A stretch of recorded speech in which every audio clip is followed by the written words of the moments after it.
aujourd'hui. Mardi 30 à 17h30, il y aura un rendez-vous donc pour l'évangélisation. Alors, comme d'habitude, donc rendez-vous ici à 17h30 pour ceux qui veulent donc eh bien, partager, je veux dire, donc au moyen de flyers, donc une invitation à venir écouter l'évangile. Et à 20h, il y aura donc la découverte de l'évangile. Jeudi donc premier de 9h à 12h, il y aura donc la permanence donc pastorale. Alors c'est-à-dire que vous pouvez venir entre 9h et 12h et rencontrer donc le pasteur Nico Akana sans rendez-vous. Il se tiendra à votre disposition. Le jeudi 1er février également, donc nous continuons donc nous avons ce jeûne et prière donc ici donc à Oulin de 12h30 à 13h30 ainsi qu'à Grézieux-la-Varenne. Jeudi 1er, toujours à 17h, il y aura une sortie d'évangélisation donc à Craponne. Et pareil, donc rendez-vous à 17h donc, pour ensuite participer à cette sortie d'évangélisation. Et à 19h30, il y aura donc un temps de prière à Grézieux-la-Varenne. Et puis à 20h, donc une réunion d'évangélisation ou d'édification selon l'auditoire. Vendredi 2 à 20h, nous aurons ici donc notre réunion de prière. Samedi 3 à 9h30, il y aura pareil donc un rendez-vous donc pour une sortie sur un marché pour distribuer donc des prospectus, des invitations, des flyers. Et puis donc dimanche prochain donc à 9h45 ici, il y aura donc notre culte et ce sera donc le groupe d'instruction biblique avec les 4-11 ans. À 12h30 dimanche prochain, qui sera le premier dimanche de février, il y aura donc le jeûne et prière. Et puis à 14h, il y aura les cours bibliques, formation INSTE des premières et troisième années. Et à 14h, il y aura la réunion de jeunesse.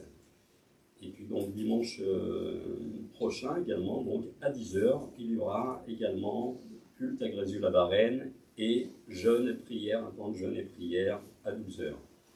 Une chose donc à rappeler, donc le mois donc de janvier touche à sa fin et c'est le dernier jour, donc il y a une cagnotte qui est à votre disposition, donc une offrande qui sera apportée donc à nos frères et sœurs en Inde, par le biais donc de nos bien-aimés qui partiront donc courant février.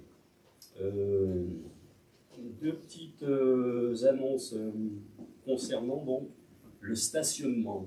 Alors on vous demande donc de faire attention. Il vaut mieux que vous vous gariez un petit peu plus loin donc de l'assemblée plutôt que d'être à proximité. Parce que par exemple arriver à la dernière minute et puis qu'on soit ensuite un mauvais témoignage donc pour notre voisinage. Alors pensons-y. Et puis également donc mettons nos portables sur silencieux donc quand nous arriverons à l'assemblée afin donc de ne pas être dérangés par toutes sortes de bruits et parasites. On va laisser donc nos frères et sœurs donc nous conduire dans un dernier chant, puis après quoi nous écouterons la parole de Dieu, et puis ils pourront donc prier donc, pour donc, les offrandes et la prédication.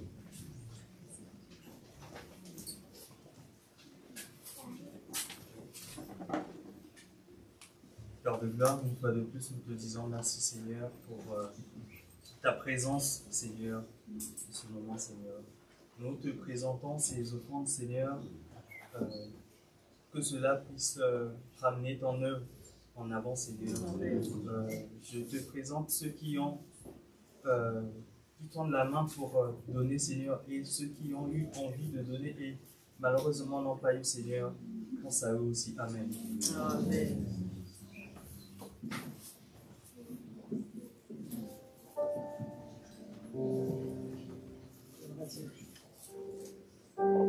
Alléluia. On va reprendre ce dernier chant avant de laisser toute la place à la prédication de la parole. Nous chantons merci pour la croix parce que si nous sommes là rassemblés ce matin, c'est parce qu'il y a un prix qui a été payé. Jésus a payé le prix pour aller à la croix jusqu'au bout. Mais heureusement qu'il n'est pas resté dans le tombeau.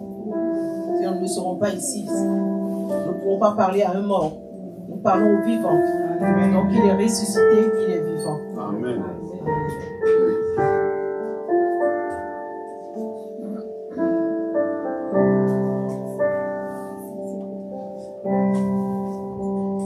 Merci pour la croix, pour le prix payé, car tu t'es donné sans rien retenir. Précieux Jésus, ils sont pardonnés nos nombreux péchés, couverts par ton sang, ils sont oubliés. Merci Jésus, merci Jésus.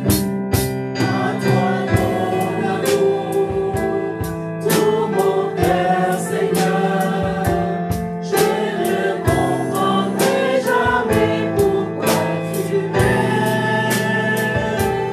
Tu es mon bonheur, ma suprême joie. Mais voici le plus grand miracle à mes yeux, c'est que je fais ta joie. C'est pour nous guérir que tu as souffert.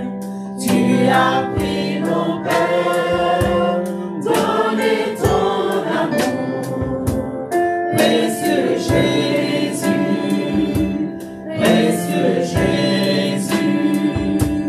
tout est accompli. Tu as triomphé. Tu peux nous sauver si parfaitement.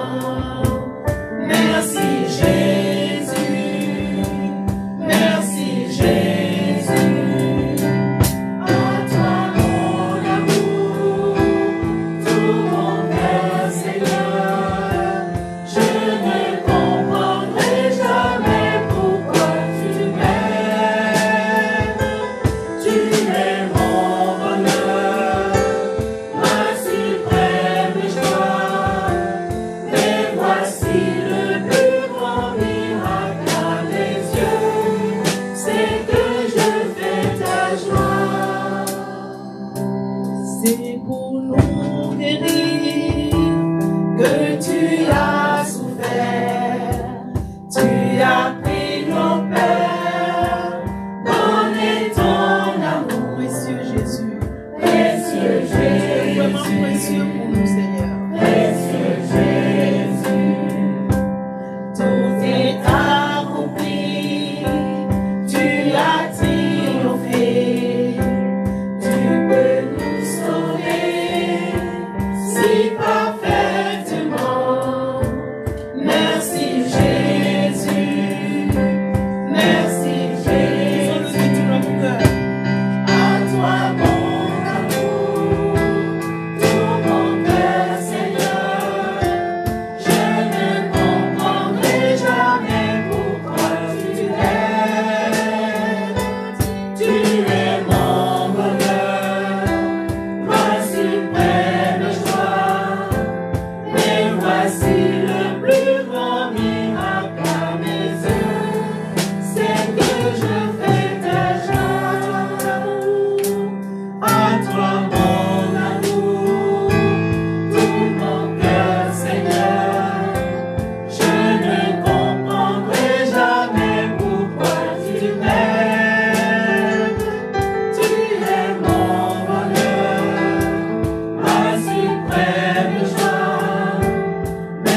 Voilà, bien le bonjour à chacun, à chacune. Voilà, nous sommes heureux d'être là, voilà, de vivre ces moments ensemble dans la présence du Seigneur Jésus. Il est notre précieux Jésus. Amen. Notre précieux Jésus, notre doux Jésus. Et le seul désir de notre cœur, c'est de continuer de l'élever, de l'adorer, de célébrer son nom. Voilà, ce matin, je suis avec vous. J'ai laissé tout le reste de la tribu à la maison. Mais bonjour aussi à ceux qui sont en ligne et le reste de la tribu aussi en ligne pour nous suivre. Et voilà, nous sommes contents d'être là. Je suis content d'être avec vous. Et on est encore dans le mois de janvier. On est le 28 janvier. Il paraît que passé le mois de janvier, on ne peut plus dire les vœux. Mais j'ai entendu quelqu'un me dire que c'est encore jusqu'au mois de février. Donc, je saisis également l'occasion pour apporter tous mes vœux, vous apporter tous mes vœux, les meilleurs pour cette nouvelle année. Vraiment que le Seigneur vous bénisse, qu'il nous bénisse ensemble. On sait que notre Dieu, il a pour nous ce qu'il y a de plus meilleur. Amen. C'est vrai. La vie, elle est ce qu'elle est avec son lot de difficultés, mais on sait que Jésus est vivant. On a chanté, c'est notre précieux Jésus. Alors le désir de mon cœur aussi, c'est qu'en cette nouvelle année 2024, qu'il puisse vous bénir abondamment, vous remplir de sa présence et aussi vous donner de le connaître de plus en plus, d'avoir la révélation de sa personne de plus en plus. Amen. Seigneur, c'est ce que nous voulons. Seigneur, plus en plus, multiplication en multiplication, que ton nom soit glorifié et béni. Ce matin, je vous propose de pouvoir lire dans le psaume 37 et des versets 5 également et des versets 6, deux versets qui vont porter ce moment de partage, psaume 37, versets 5 et 6, que le Seigneur puisse vraiment nous bénir à l'écoute de sa parole ce matin. Amen. Psaume 37, versets 5 et 6. Donc, c'est un psaume de David. David dit ceci: « Recommande ton sort à l'Éternel, mets en lui ta confiance, et il agira. Il fera paraître ta justice comme la lumière, et ton droit comme le soleil à son midi. » Amen.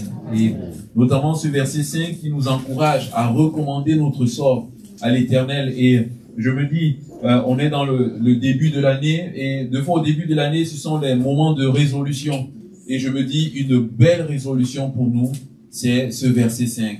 C'est-à-dire de recommander notre sort à l'Éternel. Amen. De dire, Seigneur, cette année, je prends la décision, je fais le choix de te recommander ma vie. Et recommander sa vie au Seigneur, c'est, bien aimé, c'est une pensée qui traverse toute la Bible. Et derrière cette pensée de recommander sa vie au Seigneur, il y a aussi la pensée de la consécration. De dire, Seigneur, le désir de mon cœur, c'est de me consacrer plus cette année à toi. Alléluia, c'est de tout remettre entre tes mains, de faire de toi le maître de ma vie, celui qui va tout contrôler, qui va contrôler tous les domaines, non pas simplement en une occasion, mais en tout temps. Non pas simplement en janvier, mais en février, jusqu'au mois de décembre. Non pas simplement à une heure particulière, mais à toutes les heures, à chaque instant. Seigneur, je veux entrer dans cette pensée, te recommander tout. Seigneur, que tu puisses régner. Amen. Recommande ton sort à l'Éternel, c'est aussi de dire, Seigneur, je veux que tu puisses régner. Seigneur, je veux que tu puisses manifester ta puissance dans ma vie.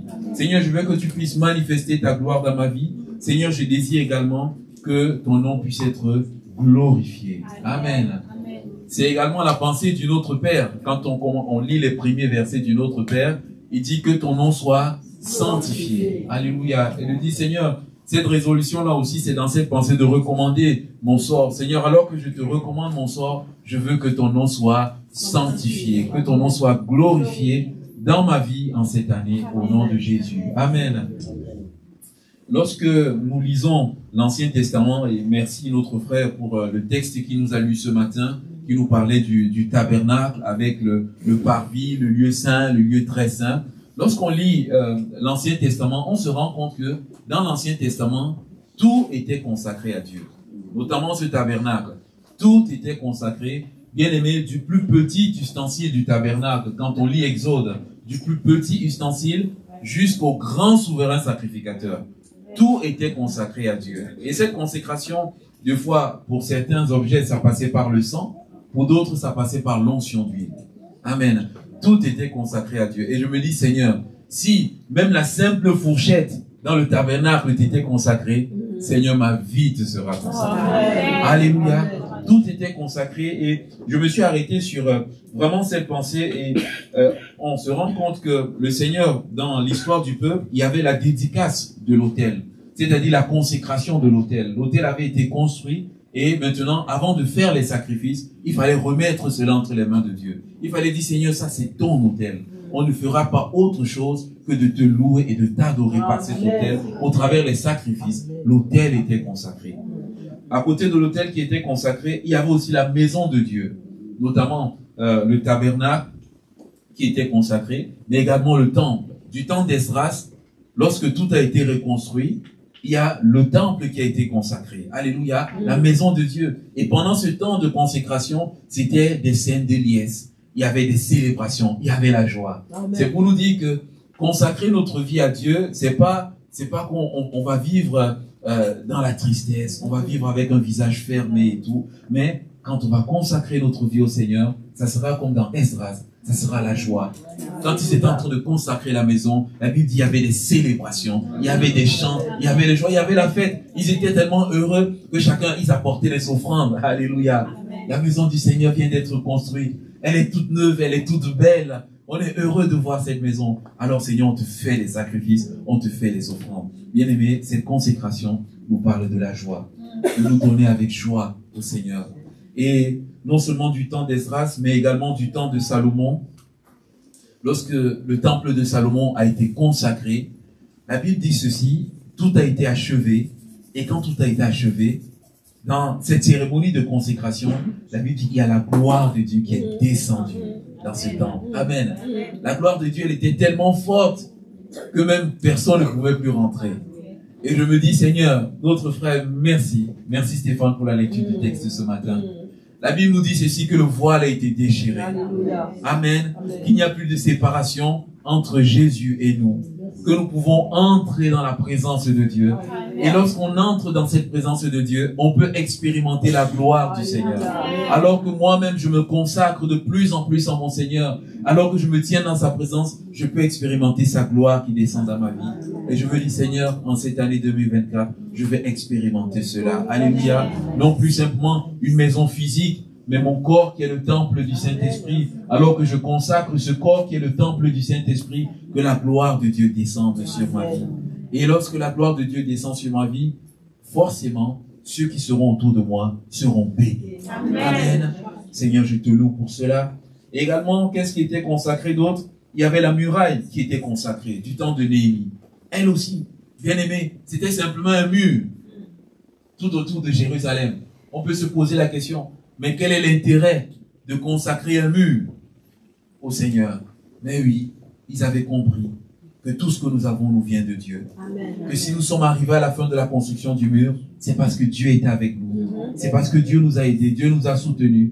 Il y avait Sanballat, Tobija et ses amis qui étaient là pour nous décourager, pour nous intimider, pour nous ralentir. Mais notre Dieu nous a aidés. Notre Dieu nous a soutenus. Et c'est la raison pour laquelle on veut tout lui consacrer. Amen. Vous voyez, j'ai simplement pris 3 exemples. Si j'aurais pu rentrer dans plusieurs détails des choses consacrées, on aurait eu besoin de toute la matinée. Mais je m'arrête là. Mais juste dans ces pensées-là, bien-aimés, on voit que partout, il y a la pensée de la consécration à Dieu. Alors j'aimerais que cette année, on puisse dire, Seigneur, je veux te consacrer non seulement ma vie, ma personne, mais je veux te consacrer ma famille. Alléluia. Je vais remettre ma famille entre tes mains. C'est vrai, tu m'as donné pour le papa d'être le chef de ma famille. Je vais faire tout ce qui est à mon pouvoir pour pouvoir aux besoins de ma famille. Que ce soit le manger, que ce soit un besoin spirituel. Mais par-dessus tout, je vais savoir une chose, c'est que c'est toi le premier, Seigneur. Je sais une chose, c'est que il arrivera des moments où je ne pourrai pas, mais toi tu pourras. Il arrivera des moments où je serai bloqué, mais Seigneur, je ne veux pas que mon cœur soit dans la panique, mais je veux savoir une chose, je t'ai donné ma famille. Alléluia. Puisque je t'ai donné ma famille, je te fais confiance, tu feras quelque chose. Alléluia. Et le Seigneur aime cela. Lorsqu'on lui dit, je t'ai donné ma famille, tu feras quelque chose, notre cœur est dans la paix. Et au temps convenable, il agira. Je veux te consacrer ma famille, quelles que soient les difficultés, les problèmes qui sont dans ma famille. Seigneur, je ne veux pas me faire du souci. Comme cet animal qui était offert sur l'autel. Seigneur, je veux prendre ma famille et je veux mettre sur l'autel. Alléluia. Je vais donner ma famille comme une offrande. Bien aimé, comprenez ici que c'est un hôtel spirituel. Amen. Je ne vous demande pas d'aller mettre un hôtel physique et puis d'immoler votre famille. Non. Le Seigneur, il aime votre famille. Il ne veut pas que vous fassiez cela, mais c'est un hôtel spirituel. Je veux mettre ma famille sur ton hôtel. Je veux mettre ma maison sur ton hôtel. Je veux mettre mes études sur ton hôtel. Alléluia. Je te recommande ces études que je suis en train de faire. Seigneur, je l'ai fait. Tu m'as donné les capacités. Mais je sais que ces études, ça peut servir à la gloire de ton nom plus tard. Alors je te donne tout cela. Ça ne veut pas dire que je ne vais pas apprendre pour mes examens, pour mon bac blanc, que sais-je, pour mon master. Je vais apprendre. Je vais faire tout ce qui est à ma possibilité. Mais je sais une chose, c'est que c'est entre tes mains. Amen. Que je réussisse, que je ne réussisse pas, je sais que je t'ai donné cela et tu as une issue pour toutes ces choses. Je veux te recommander mon travail. Je veux te recommander mes projets. Bien aimé, plusieurs textes ainsi pour nous encourager. David qui nous donne ce texte, il dit recommande ton sort à l'Éternel. Dans cette pensée de recommander, il y a vraiment cette idée de rouler. Amen. Vous voyez, quand vous prenez un habit, vous roulez cet habit et qu'est-ce que vous faites? Peut-être vous mettez dans une panière à linge, vous roulez une pierre pour déposer peut-être sur un puits. Il dit en fait roule, c'est-à-dire prends toutes ces choses-là et dépose quelque part. Amen. Et quand tu déposes, ne reprends plus. Amen. Parce que des fois, on dépose nos études, on dépose notre famille. Et quand on avance au mois de mars, qu'il y a des soucis, on s'en va reprendre encore entre nos mains pour pouvoir tout débloquer la situation nous-mêmes. Alors qu'on a tout roulé sur Dieu. Amen. Je vais dire, Seigneur, je prends tout et je mets sur toi. C'est ce que David voulait dire. Pourquoi David disait cela? Je nous encourage à relire le psaume 37. David vivait un dilemme. Il marchait avec Dieu, mais il voyait les méchants tout autour de lui prospérer, avancer, et c'était comme un tiraillement sur son cœur. Bien aimé, cela a toujours été un tiraillement pour l'enfant de Dieu, de voir qu'il marche avec le Seigneur, mais des personnes qui ne connaissent pas le Seigneur, des personnes qui ne lui ont pas consacré leur vie, des personnes même qui fomentent des projets négatifs, continuent de prospérer, alors que lui, il est dans des situations difficiles. Ça a toujours été un problème. Pour Jérémie, ça a été un problème. Pour Asaph, ça a été un problème. Pour Moïse, pour tous les hommes de Dieu, ça a toujours été un questionnement. Alors David, il a fait ce choix. Il dit, Seigneur, je ne comprends pas tout, mais je décide de tout mettre de ma vie sur toi. Amen. Et quand il parle ici du sort, le sort ici dans la pensée de David, c'est un peu, recommande ton voyage au Seigneur. Recommande ton chemin. Recommande-lui ta direction. Quelle est la volonté de Dieu pour ta vie? Quel est le chemin dans lequel le Seigneur veut que tu passes? Amen. Quel est le projet dans lequel le Seigneur veut que tu rentres? Recommande ce projet au Seigneur. Amen. Et si ça, ce projet est validé par Dieu, tu auras la réussite. Amen. Alléluia. C'est ce qu'il est en train de dire. Et c'est la même pensée que Pierre disait aux chrétiens. Déchargez-vous sur lui de tous vos soucis. Prends tous tes soucis, roule-les et dépose-les sur le Seigneur. Alléluia. Et ensuite, Pierre dit ceci, et il prendra soin de vous. Amen. Mon frère, ma soeur, recommande tout au Seigneur. Et David, il donne une autre exhortation. Une fois que j'ai mis tout cela sur le Seigneur, il dit, mets en lui ta confiance et il agira. Mets ta confiance. C'est quand je donne tout à Dieu, avec foi, je dis, Seigneur, je t'ai tout donné et je te fais confiance. Je ne doute plus.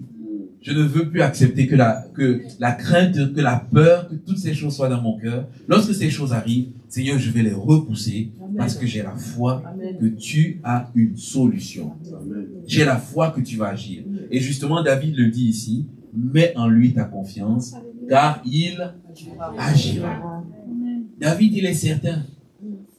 David, quand il compose ce psaume, il a déjà tellement vécu. Il a tellement un bagage spirituel derrière lui.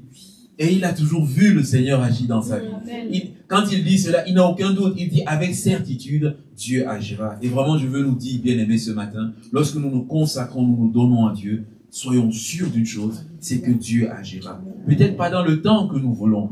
Peut-être que Dieu prendra un temps de retard.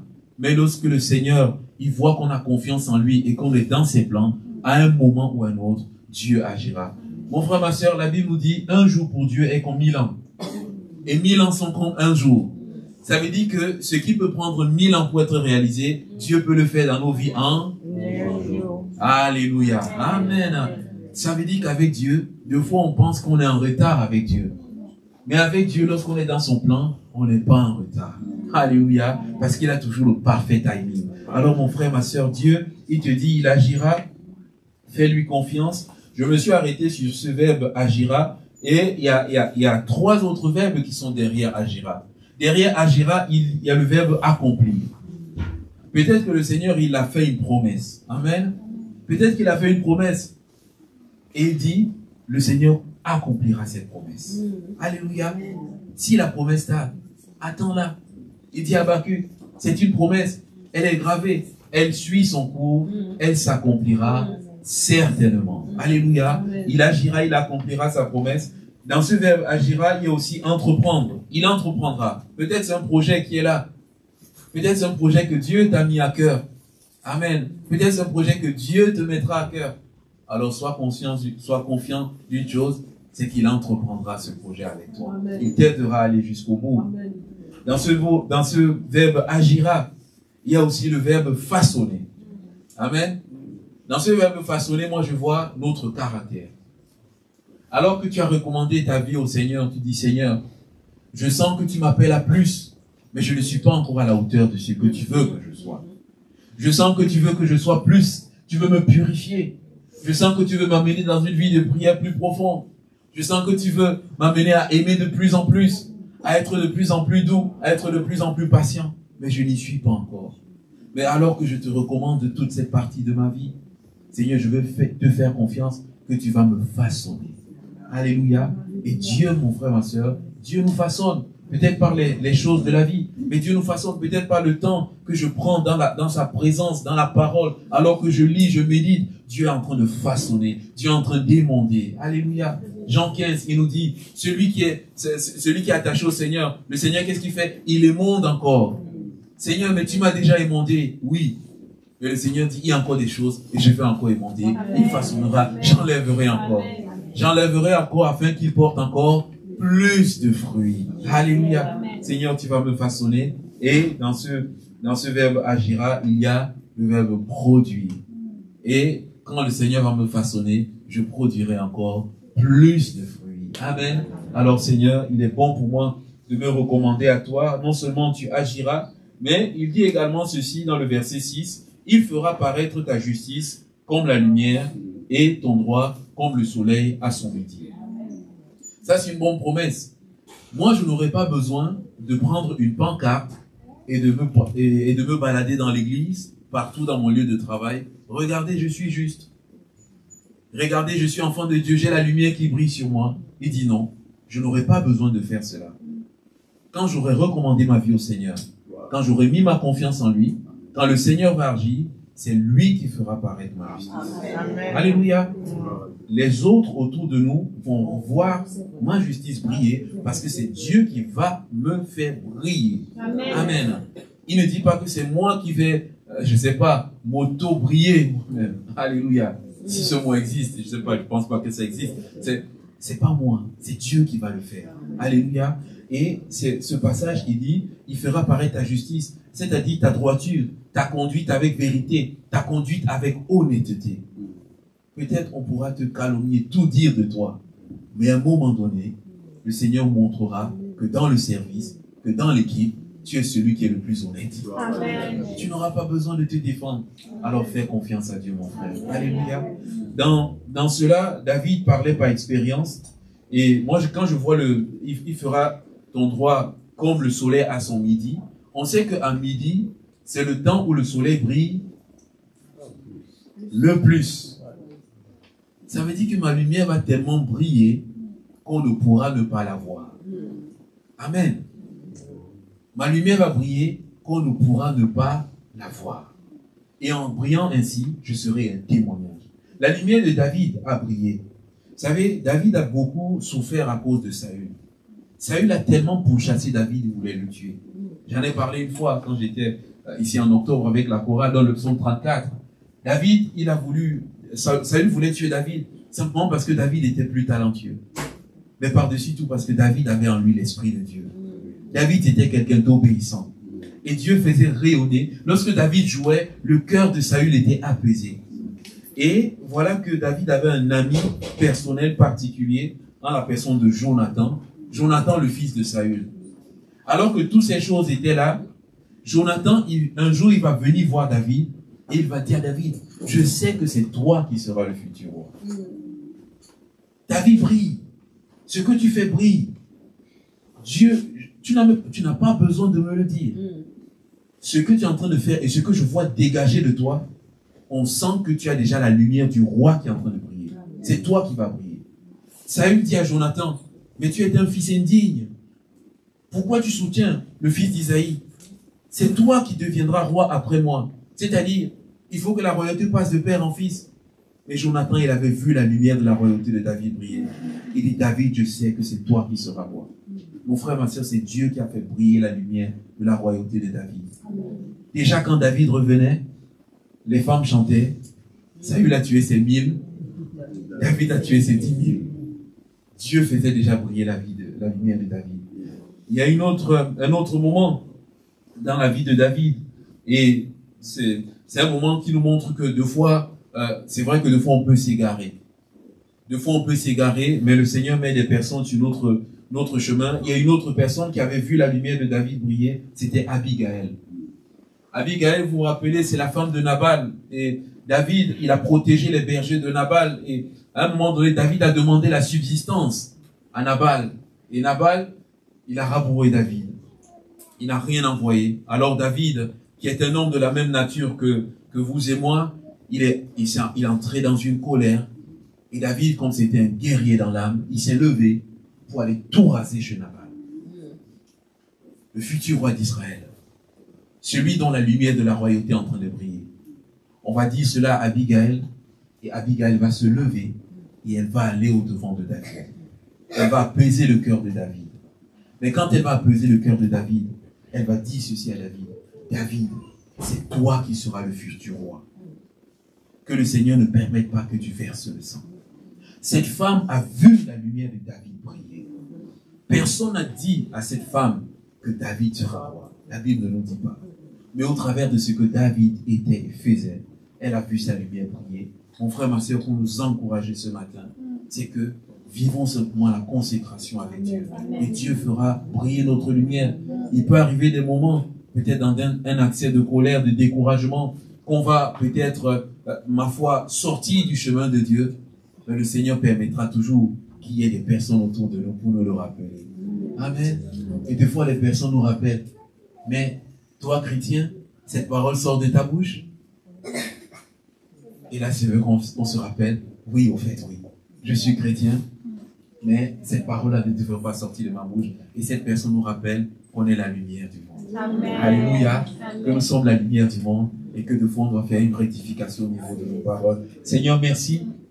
Parce qu'au travers de cette parole, tu nous encourages. Bien aimé, cette pensée était à une occasion dans la vie de David, mais c'était tout le temps dans la vie de David. Et David a vécu cela. David, à un moment donné, a été en proie aux souffrances. Il a été en proie aux difficultés et même à la trahison. Il était en proie à la trahison d'un ami qui était proche de lui. Et David, il va mettre cela devant le Seigneur, mais à la fin, il va encore rassurer son âme.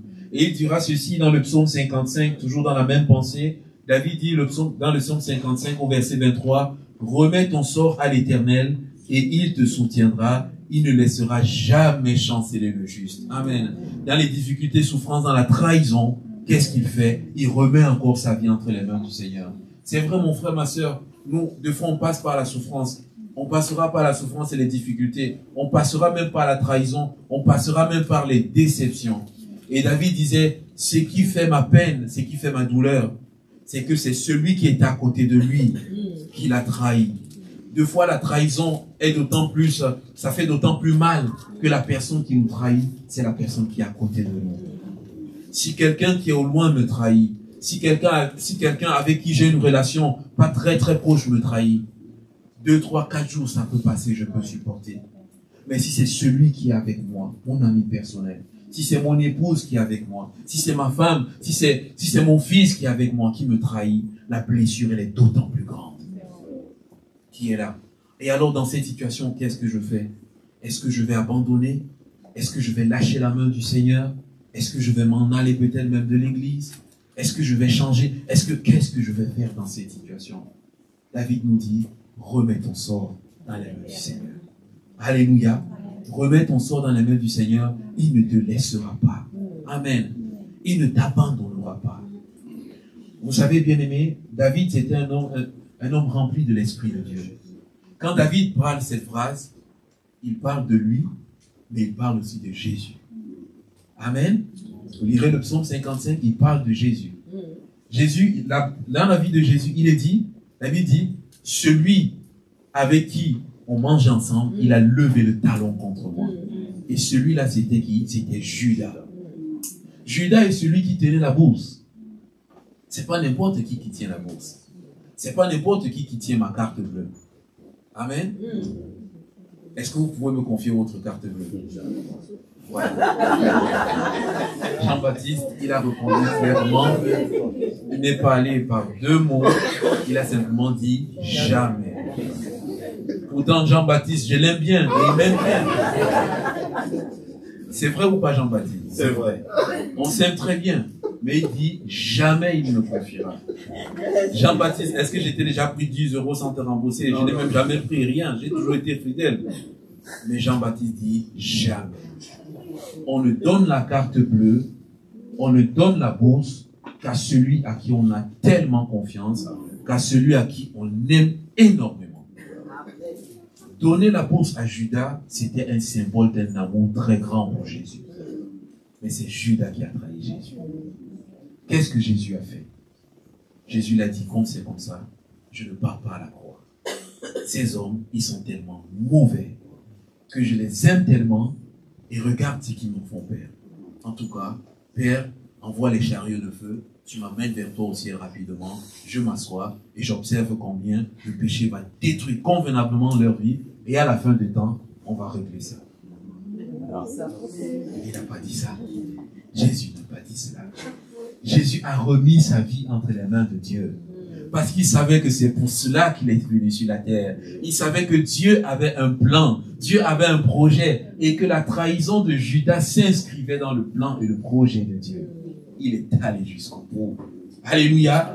Il est mort à la croix. C'est parce que Jésus n'a pas abandonné devant la déception. Jésus n'a pas abandonné devant la trahison que mon frère, ma soeur, nous sommes là ce matin. Que nos amis sur Internet sont là ce matin. Parce que Jésus n'a pas abandonné. Mon frère, ma soeur, tu seras trahi. Mais n'abandonne pas. Parce que par le fait que tu n'abandonnes pas, il y a des personnes qui seront peut-être sauvées. Des personnes qui seront peut-être délivrées. Sorties des situations, mon frère, ma soeur. N'abandonne pas. Alléluia. Le Seigneur Jésus, je me rappelais encore ce matin quand je relisais cela, c'est l'abandon dans la main de son père. Ça a été une pensée qui a rythmé toute sa vie. Dès le premier jour de sa vie, à 12 ans, lorsqu'il est dans le temple, il discute avec ces érudits de la loi. Il répond à leurs questions, mais il leur pose des questions. Il leur dit déjà, ne savez-vous pas, il dit à ses parents, ne savez-vous pas que je dois m'occuper des affaires de mon père? Tout son cœur, à l'âge de 12 ans, était déjà abandonné dans les affaires de son père.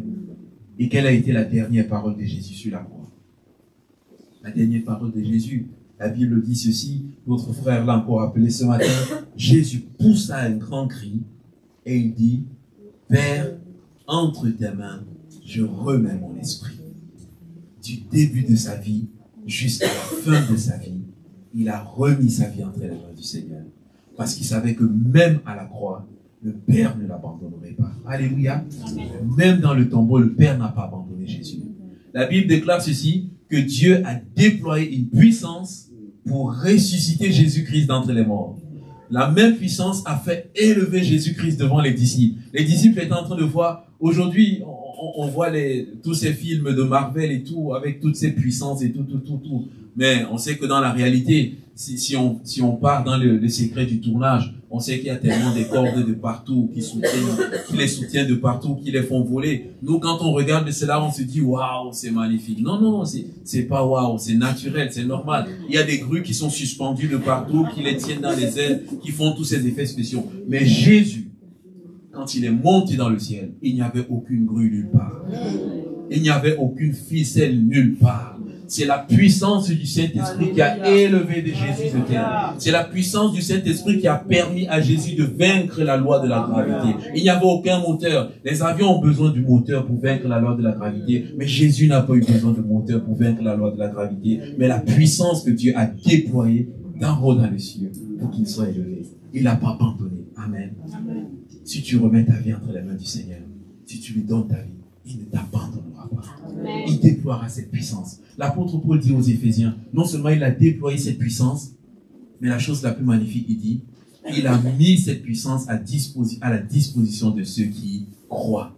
Merci Seigneur d'avoir mis cette puissance à ma disposition. Et Seigneur, je veux en user. David, il nous montre cela dans la vie du moins, la Bible nous parle de cela concernant Jésus. David également, lorsque Jésus, lorsqu'il traversait dans les temps de difficulté, il a encore donné ce passage prophétique. Recommande-toi à l'Éternel, et l'Éternel te sauvera, l'Éternel te délivrera. Là encore, David parlait de Jésus. Vous vous rappelez quand Jésus était sur la croix? Les gens lui ont dit, mais il a sauvé tant de personnes. Pourquoi il ne peut pas se sauver lui-même? Et ils rajoutaient ceci, il s'est confié en Dieu. Que Dieu vienne maintenant le délivrer. Ce qu'ils ne savaient pas, mon frère, ma soeur, c'est qu'ils étaient en train de prononcer une parole prophétique que David avait dit dans le psaume 22. Alléluia. Jésus s'était déjà recommandé. Mon frère, ma soeur, recommande ton sort à l'Éternel. L'Éternel agira. Et je veux clôturer sur cette pensée du proverbe 16 et le verset 3. Proverbe 16 et le verset 3, il dit simplement ceci. Recommande à l'Éternel tes œuvres et tes projets réussiront. As-tu des projets cette année? As-tu des œuvres cette année? Permets-moi de répondre à ta place, oui, parce que je sais que nous avons tous des projets, des œuvres à réaliser.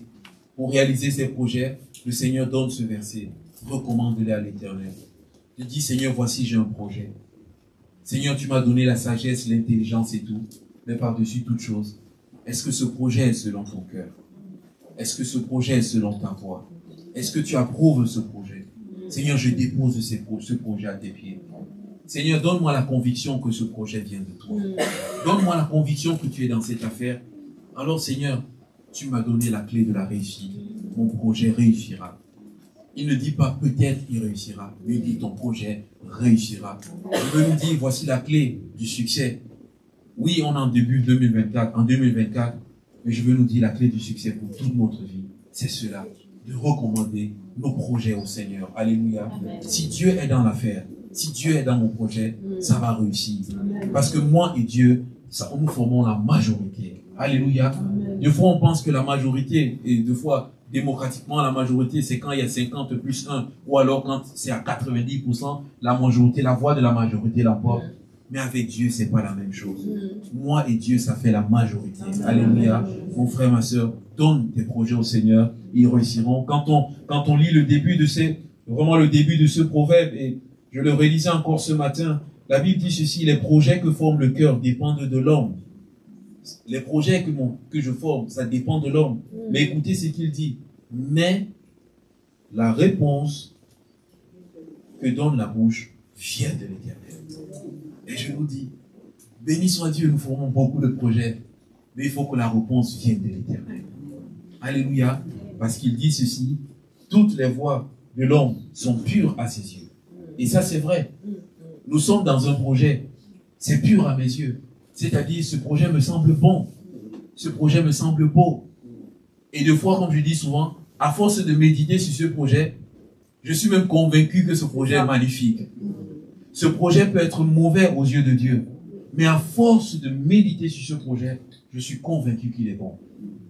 Vous voyez, il y a des fois des personnes qui peuvent se persuader, elles sont peut-être dans l'erreur, elles sont peut-être dans le mensonge, mais à force de se persuader que leur erreur est légitime, leur erreur devient la vérité. C'est ce que la Bible dit ici, c'est que les voies paraissent pures à leurs yeux. Mais, il y a toujours un mais à côté, mais celui qui pèse les esprits, c'est l'Éternel. Alors je vais dire ceci, Seigneur, garde-moi de me fourvoyer dans quelque voie que ce soit. Garde-moi de me fourvoyer dans quelque projet que ce soit. Seigneur, peut-être mon projet est beau à mes yeux, mais Seigneur, donne-moi de ce que si tu me dis non, ça va me faire mal, mais que je puisse avoir la force d'accepter ton nom et de choisir ta voie. C'est vrai. Parce que accepter ton nom, de choisir ta voie, ça m'évite beaucoup de problèmes. Alléluia. Ça m'évite beaucoup de problèmes. Et lorsque ça m'évite beaucoup de problèmes, le Seigneur ensuite, il me montre sa solution après. Plusieurs personnes se sont embarquées dans certaines œuvres, dans certains projets. Ce n'était pas le projet de Dieu. Mais à force d'y croire, ils sont allés et il y a eu des soucis. Et après, comme le dit le proverbe 19, il dit après, ils en ont voulu à Dieu. Il dit, mais Dieu, il nous a conduits dans ce projet, mais après, il nous a laissés dans la dissette. Il nous a mêlés dans le mur. Et c'est ainsi que 2 fois, on se rebelle contre Dieu, on est contre Dieu, on ne veut plus rien faire, parce qu'on se dit, Dieu m'a trahi. Et des fois, on peut se poser la question, mais est-ce que Dieu m'a réellement trahi? Est-ce que ce n'est pas moi-même qui me suis fourvoyé? Peut-être que ce que je suis en train de dire ce matin, ça nous fait mal, ça nous bouscule. Et bien aimé, c'est la vérité. Amen. Alléluia, c'est la vérité. Vous savez, permettez-moi de vous partager un témoignage personnel. Moi, quand j'étais à la recherche d'une épouse, il y avait quelqu'un que j'avais en vue. Et ce qui était fort, c'est que cette personne m'a un jour envoyé un message le jour de mon anniversaire. Là, j'ai dit, oh là là, c'est un signe. J'ai dit, Seigneur, ça c'est un signe. Et quand j'ai reçu ce message, son cœur était déjà, il y avait déjà sa pensée, je la portais déjà dans mon cœur. Et quand j'ai reçu cela, j'ai dit, voilà, c'est bon. Donc là, j'ai commencé. Vous savez, quand c'est comme ça, des fois, on est tout feu, tout flamme, ça brûle à l'intérieur. Des fois, j'ai commencé à prier. Je dis, merci Seigneur pour ton projet. J'ai commencé à prier pour le projet. J'ai commencé à enclencher. Vous savez, des fois, lorsqu'on a quelque chose sur le cœur, des fois, il faut avoir le courage. Alléluia. J'ai enclenché les démarches. J'ai même appelé mon mentor. Je lui ai expliqué, j'ai tout parlé, tout. Il m'a dit oui. Quand tu m'as appelé, tu m'as dit que tu voulais me dire quelque chose. J'ai senti que c'était dans cette direction. J'ai dit un autre signe. Bien aimé, à force d'être dans cette direction, je me suis convaincu moi-même que c'était la voix de Dieu. Mais à un moment donné, je me suis tenu dans la prière. J'ai prié. Et il y a cette pensée qui m'est venue. Est-ce que tu veux vraiment connaître la volonté de Dieu? Là, quand cette pensée arrive, le cœur commence à trembler.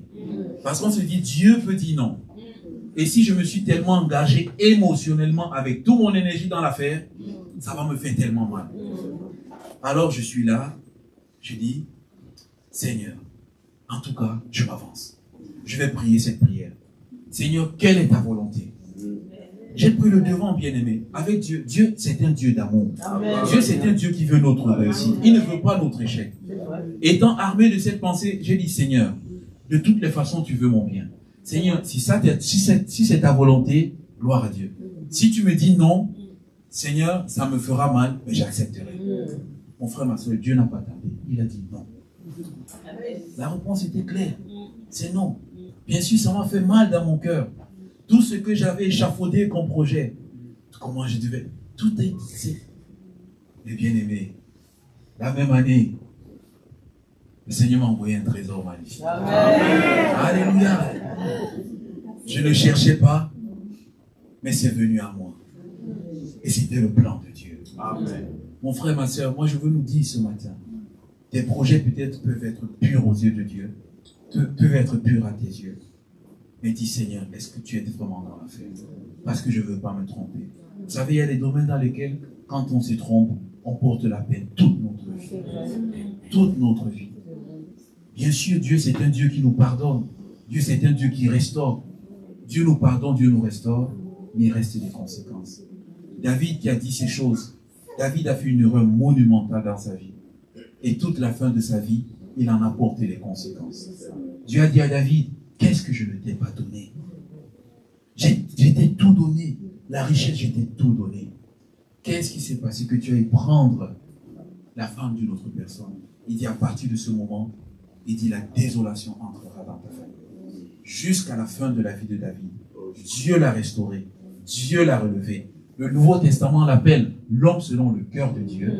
Mais Dieu n'a pas passé sous silence que à partir de ce moment de sa vie, c'est comme la décadence jusqu'à la fin. Regardez comment sa famille se déchire complètement. Absalom qui se rebelle contre lui. Adonijah qui veut prendre le trône. un autre frère qui, sa famille s'est déchirée.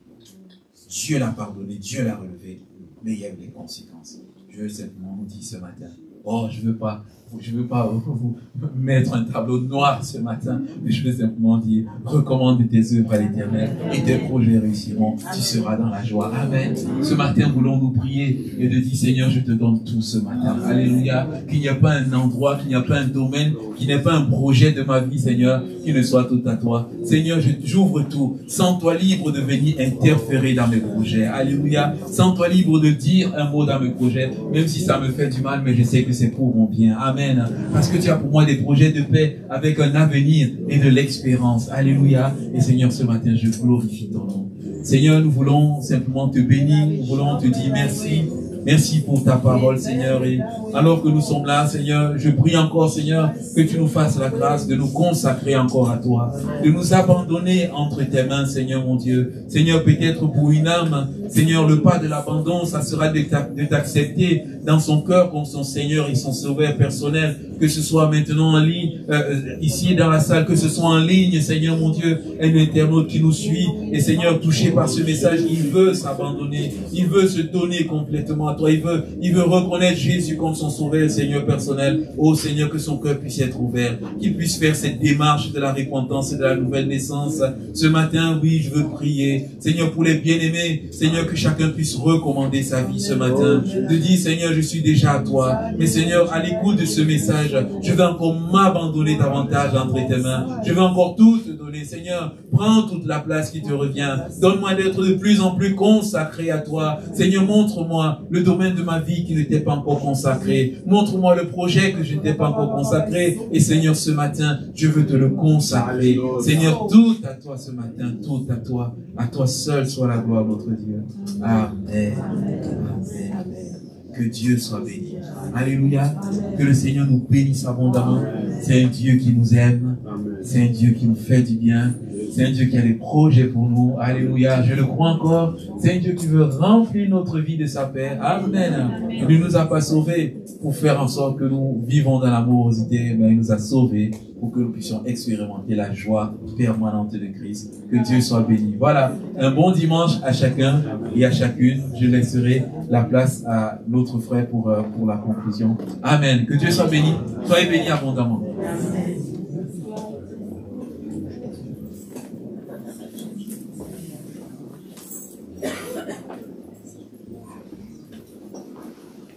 Voilà, nous voulons remercier notre frère, le serviteur, donc Cédric, Amen. Et nous voulons garder ce que nous avons reçu sur notre cœur. Et puis dire également à nos amis qui nous suivaient sur YouTube, eh bien que cette bénédiction que nous connaissons peut être la vôtre aussi. Alors nous vous invitons à vous joindre à nous, que ce soit ici au 35 rue Pierre-Sémar à Moulins ou que ce soit donc au 1 chemin de la Garde à Grézieux-la-Varenne, afin que vous puissiez connaître la communauté des croyants et puis ainsi faire une expérience personnelle avec Dieu également. Bonne fin de journée et que le Seigneur vous bénisse et bon retour à chacun.